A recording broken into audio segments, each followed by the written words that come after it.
Hey, welcome to our used 2018 Springdale 2020 QV. Starting right in the back bumper here, if you just pull this cap off, reach in a little bit, we got your sewer hose in there. Just take note of those two ears in the adapter, that's how we'll be hooking it up to your sewer system. And then the hose itself does stretch out, and once it's fully extended, is about 20 feet long. We're just storing it in the bumper there, just to help keep any sort of stench out of the trailer, keep things that little bit fresher. In this corner, as well as in each corner of the trailer, you're going to find these stabilizer jacks. So what they're going to do is they're just going to come down, contact the ground, give them another turn or so just to firm them up, and that'll just get rid of all that bounce and sway that you got in the unit right now. Just keep things firm while you're camping. Straight up from there, you've got your rear storage compartment. Inside of here, you're going to find this little jack. Just attaches onto all of your stabilizers to run them up and down. Okay. Close that back up. Step down the side.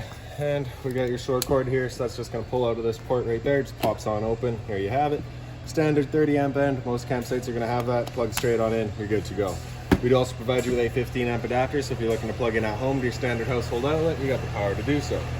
This right here is just a vent for your fridge. Nothing back there for you to worry about. Below that, we've got the exhaust for your furnace. You just want to make sure nothing's blocking that off. It does get hot. Towards the front, we've got your exterior shower here, so you're just going to have this little key right here. Sticks on in, opens it up. You get hot and cold water in here. Standard 3-foot hose and head. Alright, so the dog's out getting muddy, you can spray him off before he gets inside. And right below your exterior shower, you got your sewer system. So you just got the cap here, just going to kind of press that in, give it that little turn, pops on out of there. You can see it's got the same ears that your sewer hose had. You're just going to press that in, give it that little turn until it kind of clicks into place. And then on the left, you got a black valve, on the right, you got a gray. So that black valve is controlling your black tank, which is filled from your toilet. So you're going to want to dump that first. Once your black tank's emptied, you're going to come over to that gray tank, open that up and allow that to drain out. The reason we're doing the gray last is because that is filled from your sinks as well as your showers. So typically cleaner water than your black, which is filled from your toilet, just keeps that hose that little bit cleaner. Towards the front a little bit, you can see that guy dripping back there. That's just your freshwater tank drain. So up here on the left, we've got your freshwater tank fill.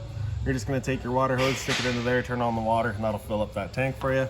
You know that tank is full once it starts spitting water out of that vent here. Right beside it, we've got your city water connection, so you're just going to take the same water hose, plug it into there, turn on the water, and that'll pressurize the lines throughout the unit. Right here, we just got your storage compartment, so you can see straight through to the back there. This little cap right here, I'm going to put onto that drain for your fresh tank. That's just what seals it off. Right. Close that up. Towards the front, just got that little 2-prong plug there, so as you pull that back, you can plug in a solar panel to there, and that'll charge your battery. Battery itself is housed in this little box there, so as long as you're plugged into that short cord in the back, to that solar panel right there, or your 7-pin into your tow vehicle, that battery is charging for you. Right here, you've got your little propane tanks here. So if you open that up, you got access to your 2 valves. Just pull this off real quick though, and you can see in the back here, you get your changeover. So currently it's red, just letting us know there's no propane in the system. So as we open up our tank, it'll go green, letting us know that propane's now present. So if it were to go red, well, you got a tank open, it's just letting you know that tank's now empty. So at that point, you just be turning off that tank, flip over to the other side, and run off of this one while you get the other one filled.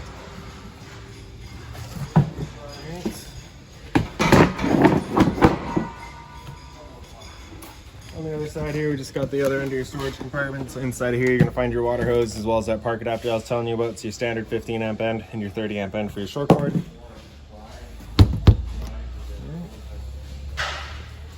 And then towards the back, you got your hot water tank here. So you just get that one little keyway, line that up, pops on open. Little pressure relief valve on the top here. Just want to hit that, make sure that shot of water comes out before you ever turn it on. All right. So turning it on with electricity, you just got a little switch down there. Inside, there's another switch to get power to it. Inside, you'll also find the switch for turning it on with propane. All right. Like I said, you just want to make sure that guy is full before you fire it up, just so that you're not running the risk of burning anything out. All right. Behind that, we've got a G5 protected outlet here, so reset's just inside the unit. And straight up from there, we've got a little vent here. This is for your stove. Of course, propane stove does put off fumes whenever you're using it, so we've got a fan inside to evacuate those fumes. We just want to make sure that these 2 little ears off to the side there are opened up so that this vent is allowed to open up and evacuate those fumes. Once you're done and going traveling again, you're just going to take those ears and kind of flip them back up. It holds that vent shut for you so you don't get any dust or water inside. Right, towards the back of the unit, you just got your spare tire here, as well as cable and satellite inlet. So coax cable will plug into there, fire up at your TV location. Simple as that. So we'll make our way inside. Just open up the door here, and the door's just on its own little strut there, so it only opens up 90 degrees. Then you grab your step here, pull it on out, flip that last step over. We can make our way inside. So right in on your left is your fire extinguisher, standard, pull the pin, point, and shoot. Up on your right is going to be your light switches. So off to the right there, you got your awning light outside. Okay. And then right up above that, we've got your awning switch. So press and hold out, and that awning will make its way out. So once that awning's fully extended, you'll just see a little black flap come down, and then you also see the black of the metal tube. Once you see that, you're going to want to stop.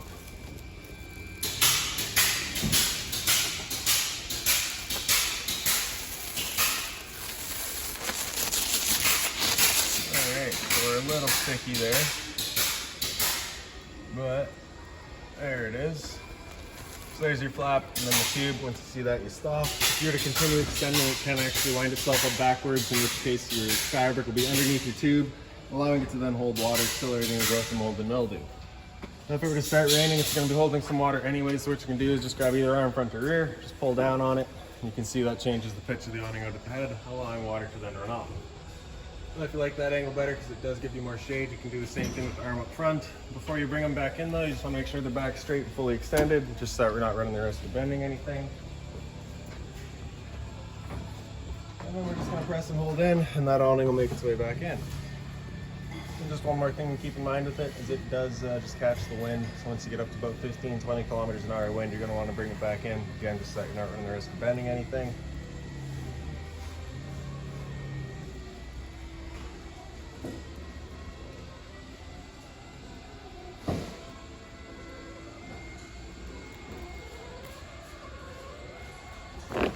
There we go. So the other light switch at the switch panel here, turn that on, is your entry light. The rest of the lights throughout the unit just on their own center switches here. You get the same sort of light above the head of your bed. Okay. Storage up top, as well as on either side, you get the identical closet space. A couple of power outlets at the back by your heads. Okay. And if we pick up the foot, you get access to a storage compartment there. Right here we got your emergency exits. You're just going to pull that tab to get rid of the screen. Take this red handle here, throw it outside, hop on out. CO2 detector. Smoke is just over here above the window. To the curtain here, I'm just going to kind of pull that shut. Close off the bedroom. Simple as that.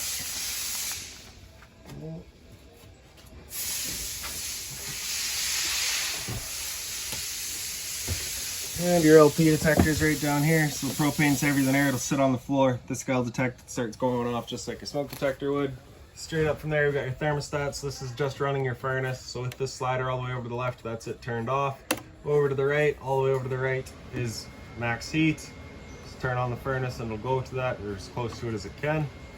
Anywhere in the center there is just going to be kind of your temperature selection, and then you can see the readout down in the bottom here. Now with it being a used trailer, you shouldn't have to deal with it too much, but if you do get a little bit of a smell throughout the unit while running the furnace, it's just a new furnace smell. It'll go away eventually.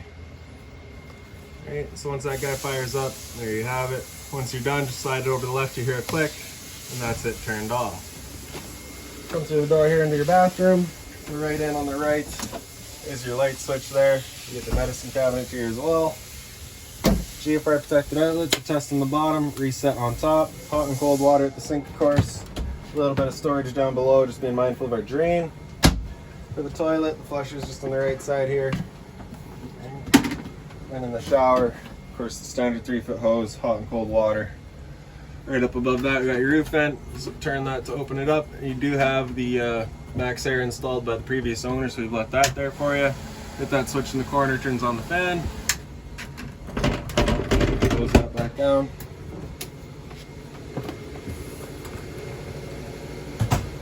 And like I said earlier, lights start the unit just on their own center switches here. Also have one above the sink. Hot and cold water at the sink, of course. Mobile head.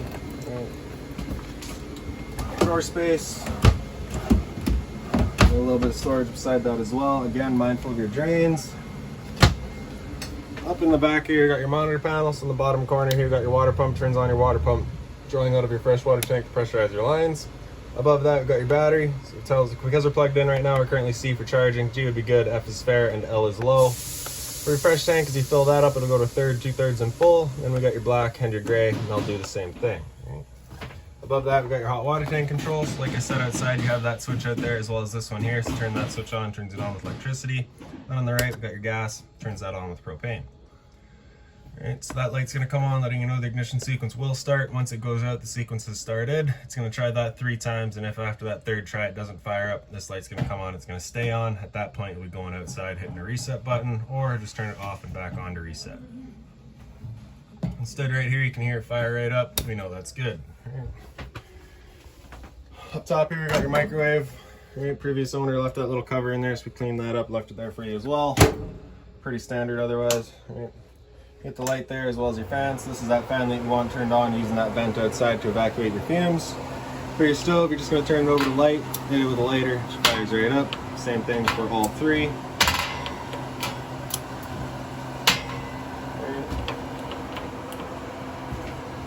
And then for the stove, we're going to open that up, turn it over to the pilot and press and hold. And then right in the back there, you get that pilot light, hit it with the lighter, it fires right up. Once you get it going, you want to hold that knob in for another couple of seconds, then you can release and it'll hold itself. Then we're just going to turn up to your desired temperature and she fires right up. Once we're done, turn it back down to pilot and hold just the pilot light for you. But if you're leaving the trailer or going traveling for a while, you just want to make sure it's right off. Below that, you just got these 2 screws there. Pull those out. You got access to your hot water tank for winterizing if you're looking to do that. A little bit of storage here, as well as your stereo here. So the power button there, turn it on. Then you just got all of your controls across the top there, really. So Bluetooth, connect to your phone. USB is right down here. HDMI also just right down here. AM, FM to connect to all of that.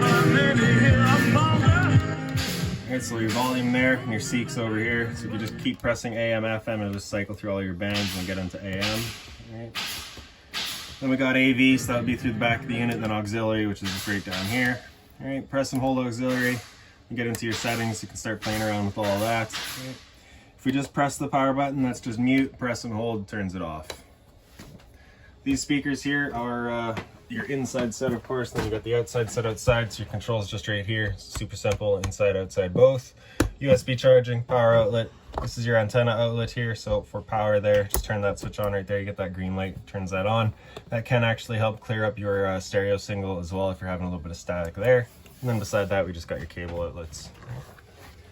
Then your dining area here, it's pretty straightforward, pretty simple. Blinds, just household string style, straightforward. Behind me, you got a little bit of storage here. And then down in the bottom, you got your converters. Just press the top and center, pops on open. Get all of your breakers down the middle there. Whenever a breaker breaks, it'll sit in the center, so just turn it off and then back on to turn it back on. And then on the right side, you get all of your fuses. If a fuse would ever pop, you'll get a little red LED right beside it, letting you know exactly which one went. And for your fridge here, so you can see we currently got that running. The switch on the right there in, that's it turned on. Have it come out, that's it turned off. Switch on the right with that out, that is running on gas, of course propane.